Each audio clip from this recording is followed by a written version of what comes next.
নমস্কার, সুপ্রভাত বন্ধুরা, শুভেচ্ছা আর অভিনন্দন। আমাদের কৈলাসের এই ছোট্ট বাগানে আপনাদের সবাইকে জানাই স্বাগত। সকালের সবজি বাগান যেন প্রকৃতির এক নিখুঁত শিল্পকর্ম, তাই না? শিশিরে ভেজা সবুজ পাতা, ঝলমলে রোদ্দুর,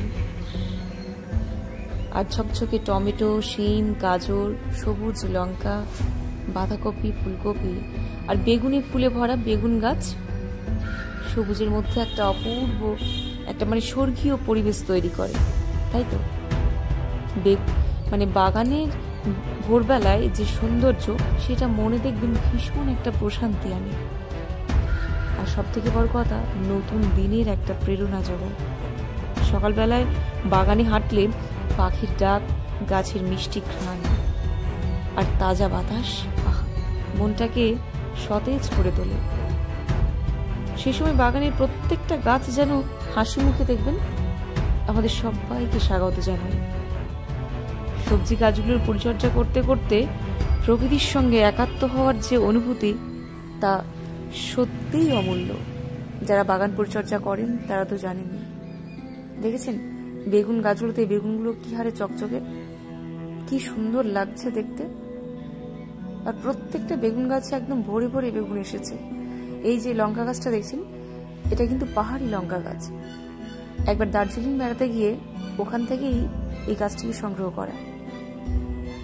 আগে বেশ মিষ্টি মিষ্টি হতো, বর্তমানে আমাদের পরিবেশের সঙ্গে নিজেকে মানিয়ে নিয়ে ও আমাদের মতো এখানকার যে লঙ্কার স্বাদ একটু বেশি ঝাল হয়, তেমনই ঝাল হয়েছে। এই পাশে একটুখানি লাল শাক লাগানো হয়েছে, আর একটু সাইডে কয়েকটা উচ্ছে গাছ। আমাদের যে লেবু গাছটা দেখতে পাচ্ছেন, এই লেবু গাছটাতে এই দেখুন, ওই লেবু গাছটা ভরে ভরে লেবু এসছে, একদম এত লেবু এসেছে, খুবই সুন্দর। আর দেখুন টমেটো গাছগুলোতে কি হারে ফুল এসেছে আর ফলও ধরে গেছে। দেখুন টমেটো গাছগুলোতে যখন প্রথমবার ফুল থেকে ফল হয় না, ঠিক ওই মুহূর্তটা, একদম ওই মুহূর্তটাতে, ফুল থেকে জাস্ট ফল হচ্ছে, সেই মুহূর্তটা এত সুন্দর লাগে টমেটোগুলো। যারা বাগান পরিচর্যার সাথে যুক্ত আছেন তারা তো জানেনই কি সুন্দর এই না লাগে। চলুন একটুখানি আমাদের যে শিউলি গাছটা হয়েছে না, মন্দিরে যখন ফুলগুলো পড়ে কি সুন্দর লাগে, সেই সুন্দর দৃশ্যটা আসলে আপনাদের সঙ্গে একটু শেয়ার করে নিই। ওই দেখুন আমাদের শিউলি গাছটা, আসুন।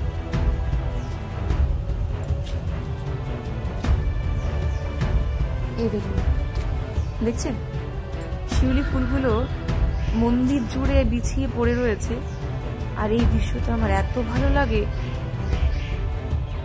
সেই শরৎ আর শীতের যে একটা মেলবন্ধন এর মুহূর্ত, সেটাকে বারবার যেন মনে করিয়ে দেয়।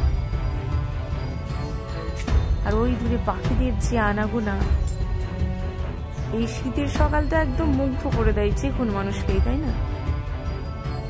দেখছেন পেঁয়াজ কলিগুলো কেমন সারি সারি হয়ে মাথা নিয়ে দাঁড়িয়ে রয়েছে। আর পাশেই আমাদের রজনীগন্ধা। ও যদিও রাতের রজনীগন্ধা, তবু দিনেও সৌন্দর্যতা কম উপভোগ্য নয়। ওই দূরে দেখুন কুলেখাড়া, পাশে পালং, তার পাশে গাজর লাগানো হয়েছে, ওই যে দেখুন। আর পাশে কিছুটা অন্য শাক, মনে করছি কিছুটা লাগাবো, অন্য এক ধরনের শাক, আর সেটা লেটুসও হতে পারে। আর ওই যে দূরে দেখছেন ধনেপাতা, তার পাশে মূলো শাক। চেষ্টা করা হচ্ছে প্রত্যেকটা অল্প অল্প করে। ওই দূরে শিম, তার পাশেই আছে ওই যে আমাদের ফলের গাছটা, দেখতে পাচ্ছেন গোটা গাছটাতে কিভাবে ভরে ভরে সবেদা এসেছে, আর স্বাদ অপূর্ব মিষ্টি। ওই দূরে লেমন গ্রাস উঁকি মারছে, দেখছেন এত সকালটা সুন্দর লাগে না শীতের। এই যে কিছুটা ভেন্ডি গাছ রয়ে গেছে এখনো গ্রীষ্মের।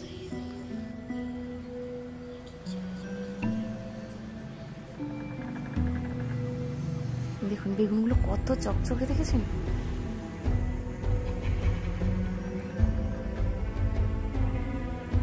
ওই দেখুন কত বড় একটা বেগুন হয়েছে ভিতরে। ওই যে, আরে বাবা হ্যাঁ, আমি ওটাকেই তো কাটতে বলছি। কে বলুন তো? অন্য কেউ না, স্বয়ং বড়মশাই। দেখেছেন বেগুনটা কত সুন্দর হয়েছে? উনি নিজে হাতে সব পরিচর্যা করেন। আর একই সাথে আমার শ্বশুরমশাইয়ের অবদান কিন্তু কিছু কম নয়, বরং ওনার থেকে বেশি তবু কম না। সারাদিন উনি এই বাগানের পরিচর্যাতেই ব্যস্ত থাকেন। ওই দেখুন আরো একটা,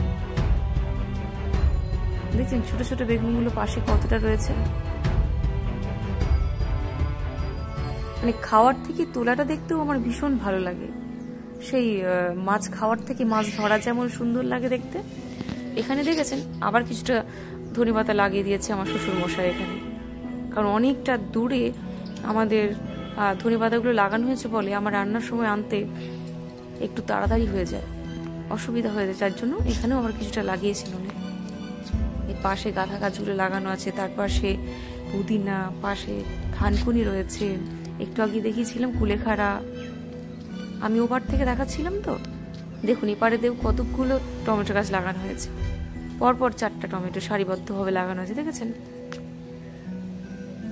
দেখুন 1, 2, 3 নাম্বার আর এই 4 নাম্বার, মোট একদম 4টা লাগানো হয়েছে গাছ।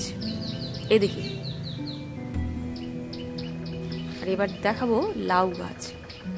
2টো লাউ গাছ লাগানো হয়েছে, দেখেছেন লাউ গাছগুলো কি সুন্দর, মানে লতার মতো বেয়ে বেয়ে মানে মাচায় উঠে গেছে জড়িয়ে জড়িয়ে। এই সৌন্দর্যতাগুলো সামনে থেকে মানে দেখলে এই সৌন্দর্যতার কোনো বর্ণনা হয় না, শুধু উপভোগ্য মাত্র। আচ্ছা এই যেটা দেখছেন, এই যে সাদা অংশটা, এটা কি বলুন তো? যারা লাউ চাষ করেন বাড়িতে বা মাঠে যেখানেই হোক, আপনারা সকলেই কিন্তু জানেন এই অংশটা কি। দেখে নিশ্চয়ই আপনারা প্রত্যেকে বুঝতেই পারছেন, এটা আর কিছুই নয়, ভাতের ফ্যান। বুঝতে পেরেছেন? ভাতের ফ্যান লাউ গাছের নিচে দিলে লাউয়ের ফলনটা নাকি আরো অনেক সুন্দর হয়। দেখুন ধনেপাতাগুলোর রং দেখেছেন? ধনেপাতা, মূলো সব সবুজের সমারোহ ঘটেছে। পাশে আবার কিছুটা মূলো গাছ লাগানো হয়ে গেছে। আর ওই দূরে উঁকি মারছে মাথা উঁচু করে, দেখুন সব ফুলকপি, বাঁধাকপি ওরা। চলুন এবার আমরা চলে যাব ওপাশটাতে। আসার পথে একটা বেগুন পেয়েছি, তুলে নিয়ে চলে এলাম। দেখুন কতগুলো বেগুন হয়েছে, দেখেছেন? সাথে একটা পেঁপেও পেকে গেছে। পেঁপেগুলো এত মিষ্টি, ওই দেখছেন দূরে একজন, এত মিষ্টি পেঁপেগুলো, মানে স্বাদ ভোলার নয়, মানে এর স্বাদ ভাগ হবে না, এত মিষ্টি। এটা আরেক ধরনের বেগুনের প্রজাতি। বেশ কয়েক রকম প্রজাতির বেগুন এখানে লাগানো হয়েছে। এটা তো একদম মানে সেই চিরাচরিত যে বেগুন আমাদের আছে রং, সেই রঙেরই বেগুন ওটা। আর এখানে তো দেখতে পাচ্ছেন আরো কয়েক ধরনের বেগুন রয়েছে। আর কিছুটা ভেন্ডি হয়েছিল, গ্রীষ্মের কয়েকটা ভেন্ডি গাছ এখনো রয়ে গেছে। ওই দেখুন বলছিলাম না, এই পাখিরা আসে এখানে পেঁপে খেতে। দেখুন ঠিক চলে এসেছে একজন, কথা বলতে বলতেই। ওরা সারাদিন এই বাগান জুড়ে ভীষণ আনন্দ করে এবং ওদের কলতানে মুগ্ধ হয়ে থাকে আমাদের এই কৈলাসের বাগান বাড়ি। অসংখ্য ধন্যবাদ।